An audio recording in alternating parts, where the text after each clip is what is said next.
Good morning and welcome to Coffee and the Word. So February starts today, and studies show that most of us have quit on our New Year's resolution by now.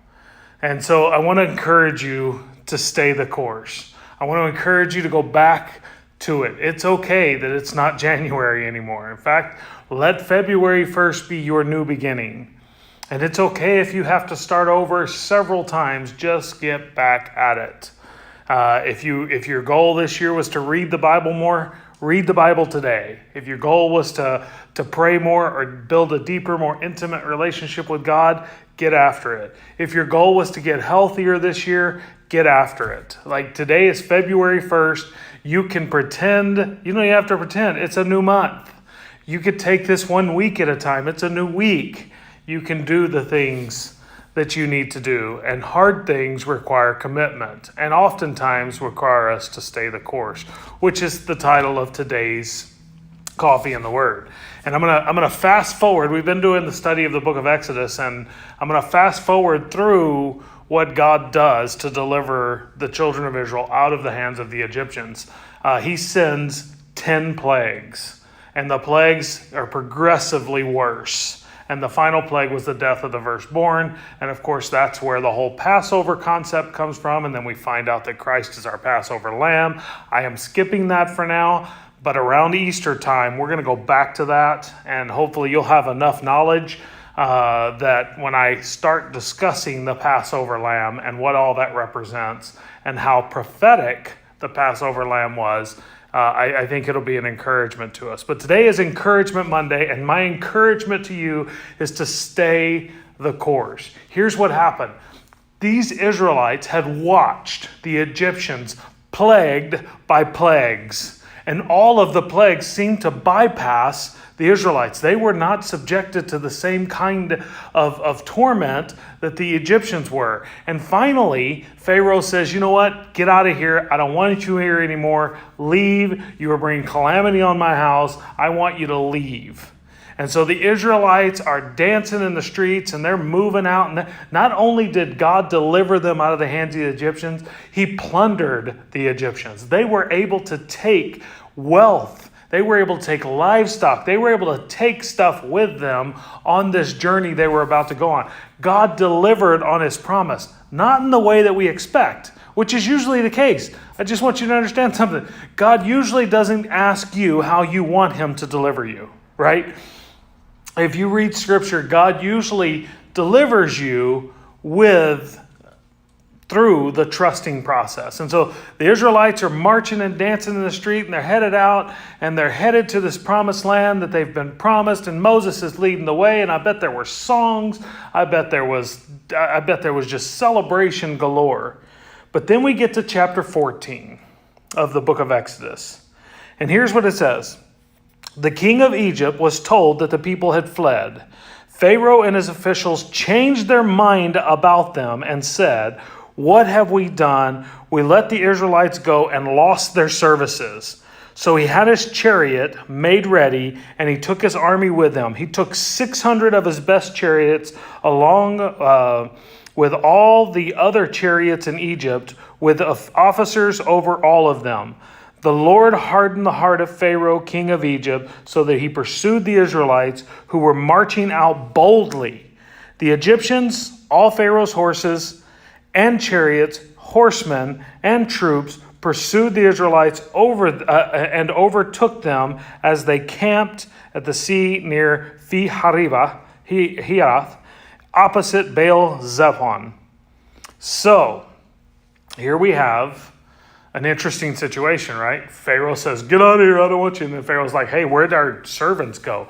Let's go get them." And so he puts together a massive army to go get these slaves, these servants, these Israelites. And so he's going out to get them. He doesn't want to lose their services. And so the children of Israel, who had seen God do so many mighty things and deliver them so many different ways and had given them so much, they looked upon Pharaoh and was like, "You can't mess with our God." That's not what happened at all. Listen to what happened. By the way, the Israelites are probably the most,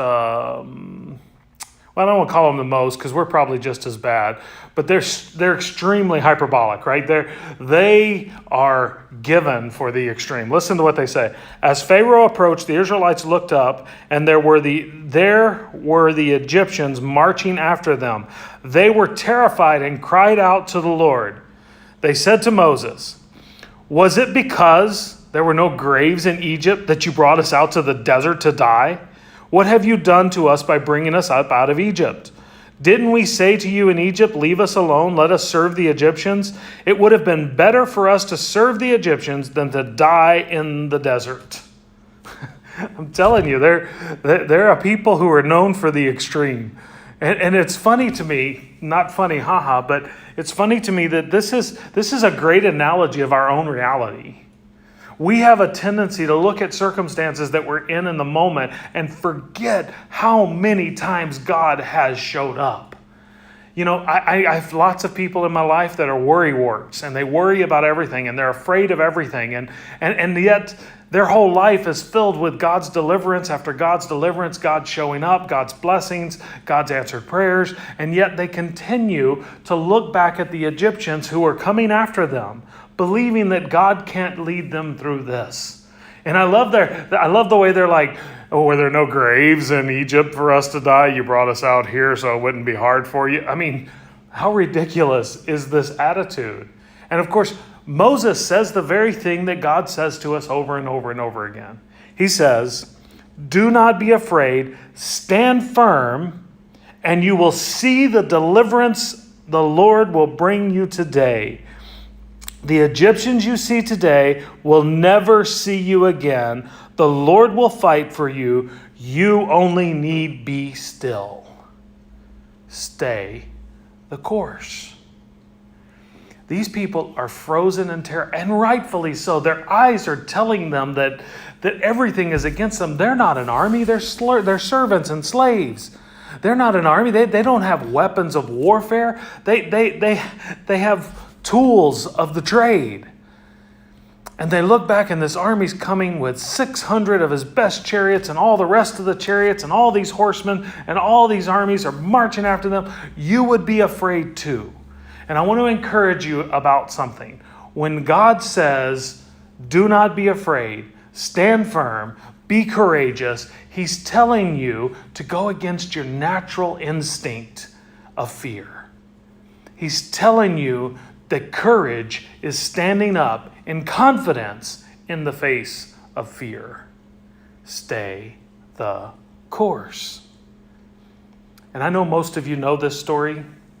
You know what happens next, but I'm going to leave you right here because I want you to stay the course. You need to know that whatever's happening next, God is going to do something pretty awesome.